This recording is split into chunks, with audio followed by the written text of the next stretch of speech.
आवाम को, जनता को अपने भाषण के ज़रिए ये बताती है कि उनकी सरकार ने क्या किया या क्या करने वाले हैं, एक रिवायत रही है। मगर प्रधानमंत्री 15 अगस्त के दिन 2025 में खड़े होकर आरएसएस की तारीफ़ करना, उनके 100 साल के मुकम्मल होने पर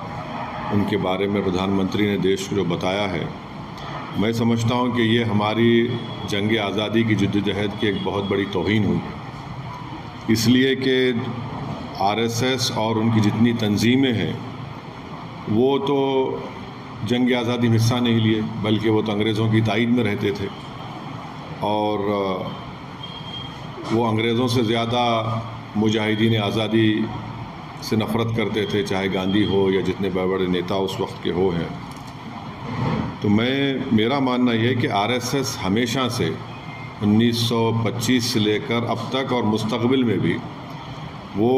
इंक्लूसिव नेशनलिज़म की मुखालिफत करती रही। जो यही इंक्लूसिव नेशनलिज़म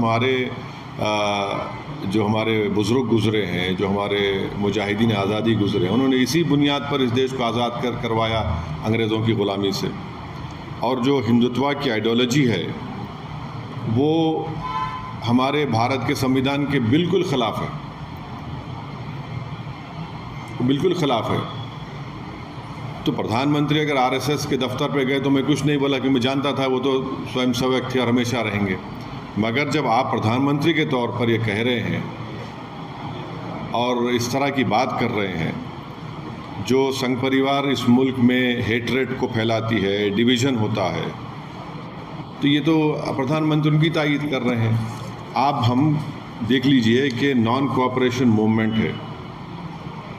सत्याग्रह जो होती थी 1920 और 40 में, रोलेट एक्ट के ख़िलाफ़ जो एजिटेशन होता था, सिविल डिसोबीडियंस